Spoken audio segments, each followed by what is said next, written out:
Although Democrats claim to be the party of unity, they are openly pointing fingers at each other as they attempt to place blame for this election's historic loss. Yet in the midst of that, we can still see their continual assault upon anyone in their own party that dares to differ with the party line. Maybe it's time people need to pay attention to who really are the authoritarians.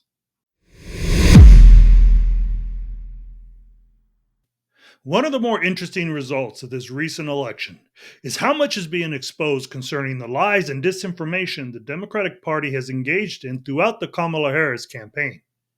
Now, I don't believe that I need to go into the specifics concerning all of the lies and disinformation that has been exposed, because quite frankly, there is such an abundance of information already out there that one more video on it would simply be redundant. Yet what is fascinating about this is that the exposure is coming from those on their own side. We are not only seeing Democrats pointedly blaming each other for their epic loss in this election, but surprisingly, we're watching Democrats come forward to expose the hypocrisy of their own party. And this in particular is the aspect which I think is important for Americans to recognize. Recently, Democratic Congressman Seth Moulton spoke out on why he thought his party lost the election. In particular, he spoke about how the Democratic Party simply is out of touch with many Americans because they do not offer the opportunity for dialogue on tough topics because they fear offending someone.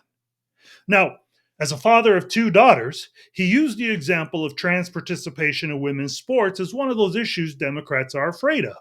And then he boldly expressed his honest thoughts concerning the subject. This is what he said. Democrats spend way too much time trying not to offend anyone rather than being brutally honest about the challenges many Americans face. I have two little girls. I don't want them getting run over on a playing field by a male or formerly male athlete. But as a Democrat, I'm supposed to be afraid to say that. So, as we have all seen over and over again, anytime a liberal should go public with any opinion that goes against the Democratic Party line, they are assaulted mercilessly online. Oftentimes, they and their family are given death threats, and they are even harassed at work and at home until they are what is considered canceled. One has to question just where is the freedom and democracy these liberal Democrats constantly preach they are fighting for. We know that they have never relented from accusing Donald Trump and Republican supporters of wanting to instill an authoritarian government, a government that will take away our democracy and the individual freedoms of Americans. Yet how is it that they are the ones who openly attack even their own when their opinion doesn't match the party line? After all, according to Webster's dictionary, authoritarianism is defined as believing in or characterized by absolute obedience to authority, with an authoritarian being as one who is an advocate or enforcer of such obedience. So how is it that liberals can't seem to realize that the assault upon anyone, especially their own people, who may have a different opinion than the party, is by definition the attempt to, quote unquote, enforce them to obey the party's agenda, thereby making them the very essence of the authoritarianism they claim to fight against? Let's look at this recent example of the common argument the left uses to justify their attack on anyone who does not fall in line with what the party expects from them. This is Representative Pramila Jayapal being interviewed concerning Representative Moulton's comments on wanting his daughters to be protected in women's sports and of how Democrats are supposed to be afraid to speak about it. Too much time trying not to offend anyone rather than being brutally honest about the challenges many Americans face. He said, I have two little girls. I don't want them getting run over on a playing field by a male or formerly male athlete. But as a Democrat, I'm supposed to be afraid to say that. I just find that to be an offensive comment, actually. We're talking about 0.5% of people in the country. And I think that we have to really be clear. There was one party that tried to initiate a culture war, a so-called culture war, against a tiny group of people. That was the Republican Party that poured billions of dollars into this. I go back to the fact that we can have an economic agenda that allows people to feel good and safe about their lives and that is inclusive so that everybody gets to live their life out. So clearly, you can see how Representative Jayapal completely ignores the point of Congressman Moulton's concern. At no time does she address the issue of how real girls and real women are being harmed by these biologically born men. Nor does she address the already exposed understanding that many people, especially Democrats, do fear being attacked for expressing any opinion that differs with their party line. And let's face facts here.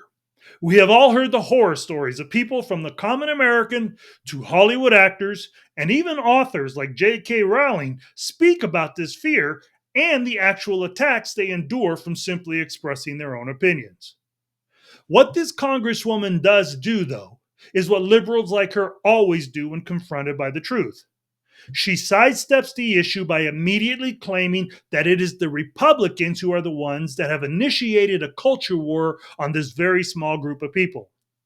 So basically, she ignores the specific subject of what Representative Moulton was addressing and how Democrats are afraid to speak their opposing opinions, and immediately attempts to replace the truth with their propaganda of it is the other party that are the ones doing the attacking. They are the bad guys that are attacking this very small group of people, and because of that, many Americans are just making a mountain out of a molehill. Yet to those who are given to being the mindless automatons of their political overlords, who are incapable of recognizing truth when it is overwhelmingly visible for all to see, here are the actual issues that most Americans have with the LGBTQ/transgender movement.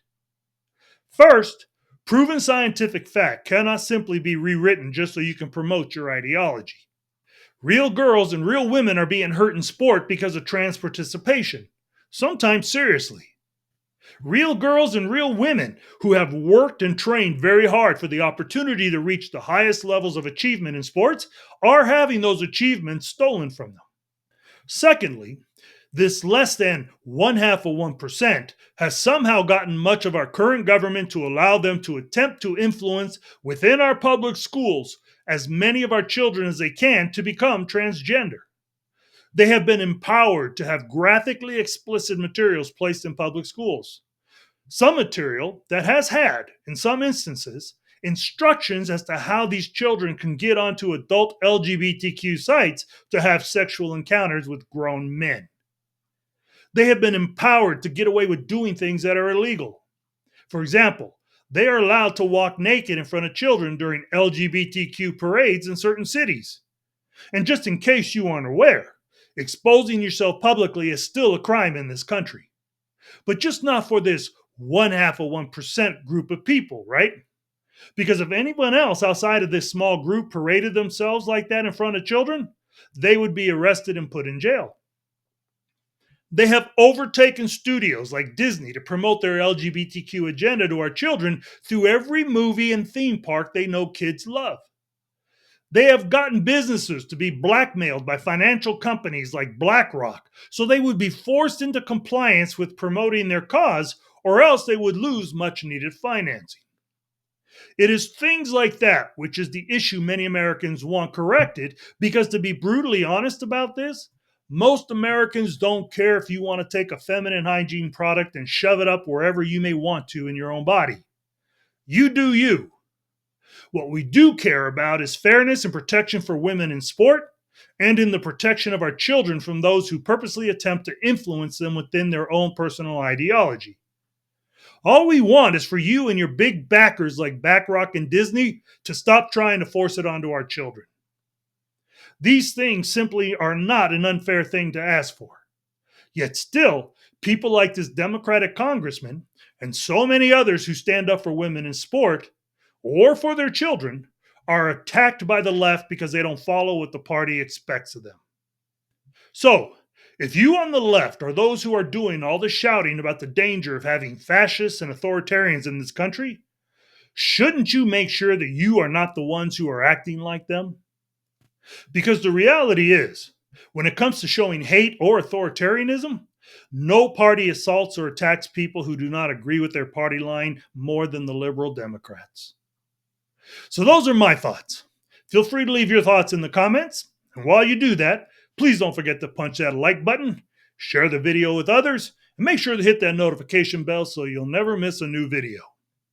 I would greatly appreciate it if you would also take the time to hit that subscribe button, as we all know just how important that is for a channel to grow. For those of you who have already subscribed, I just want to once again say thank you very much. I really appreciate the support. So as always, I'd like to just say God bless you, and thanks so much for taking the time to listen. Until next time.